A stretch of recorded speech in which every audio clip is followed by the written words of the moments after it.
Okay, so to treat a patient that has a hypomobile tibiofemoral joint, I could keep them in the loose pack position, and I could do a posterior glide of the tibia on the femur to increase knee flexion, which would look something like this. We know as a therapist it's easier to push than it is to pull, so this works very well. If Matt is non-irritable on his pain-resistant sequence, I can flex him up to the barrier like this, still stabilize him, here's my joint line, and deliver that posteriorly directed force, making sure my line of force is even with the joint. So it would look something like this. Now, when it comes to extension, it's very time-consuming and labor-intensive for me as a therapist to pull the tibia anteriorly. So a better idea for me is to push the femur posteriorly. So for that, I would block his tibia. And now what I'm going to do is I'm going to push his femur posteriorly, reversing my convex-concave rule. So I have a convex moving on a concave, roll and slide in the opposite direction. So a posterior glide will help with knee extension. So it would look something like this. You may have seen this done in the clinic. Now, if Matt is really close to the barrier and he's just trying to get that screw home mechanism, what I would add is doing an internal rotation of the femur, which creates external rotation of the tibia, therefore creating my screw home mechanism. So as I deliver my posterior glide, you're going to see my hand's going to come a little bit more medially, and I'm going to internally rotate as I do it. I stabilize the tibia, posterior glide of the femur combined with internal rotation will create the screw home mechanism in this position. So if I need to increase knee extension and I want to work at that screw home mechanism and the patient is close to end range, I can put them in prone, I can distract with my right hand, and now again I can do an anterior glide on the tibia on the femur. And now for me as a therapist, it's a push, which is great because the patient is in prone.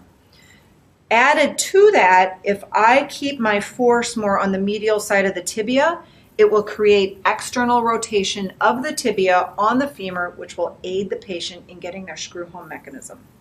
So the whole thing looks something like this. I distract.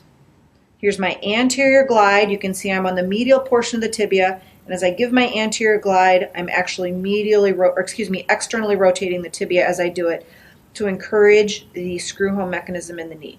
You can actually do it with a little bit of mobilization with movement as well.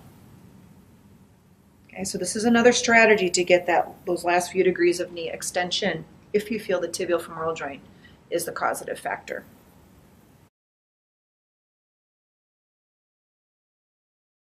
Okay, another way to work joint mobilization is in short sitting. If the patient's able to get in this position, we can do distraction. I like to put something hard under their leg if their hamstrings are okay with that. Otherwise, I feel like I just kind of pull the naugahyde. I also want their other leg very stable. I have seen where patients, if this foot isn't stable and it's like this, and I start moving their knee, they bend away from me and they try and steal some motion from their hip. So to prevent them from bending over and make them feel a little bit more stable, I have them put their foot here, or if they're very flexible, you can put your heel up here and they can hold it. Matt doesn't have enough flexibility. Go back here.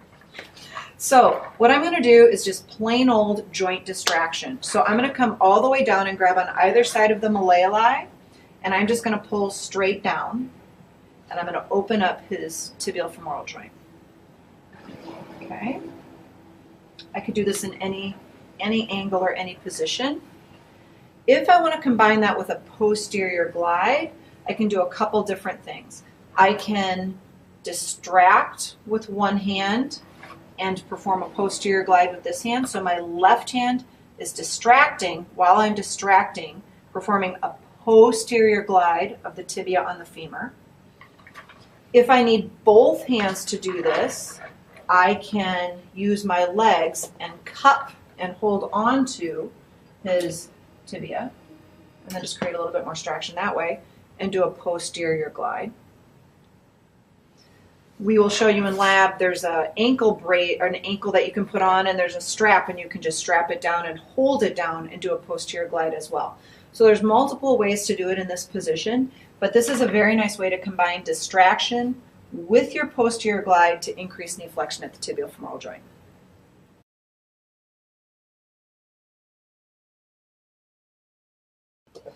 All right, so we assessed the patellafemoral joint in the loose pack position, which was 25 degrees of knee flexion. But if the patient is non-irritable, we can take them out of the loose pack position for treatment. So if my patient's having difficulty obtaining full knee extension, and I do believe part of the problem is a lack of superior glide of the patella, I can put them closer to the barrier and do my superior glide. I put a glove on, or you can use a piece of TheraBand, because sometimes it just gives you a better grip on the inferior pole of the patella. So if I were to do a superior glide closer to knee extension, I would still find that inferior pole. I have a glove on here to kind of increase my traction, and I would push superiorly, and you can actually see the patella move very nicely there. So I have the patient closer to the barrier, and I'm performing that mobilization.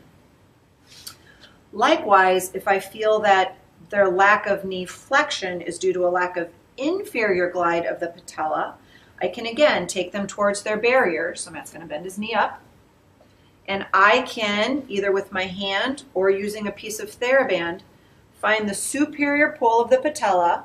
Again, I need to stay in the plane, and I can give an inferiorly directed force to encourage that inferior mobility of the patella to increase his knee flexion.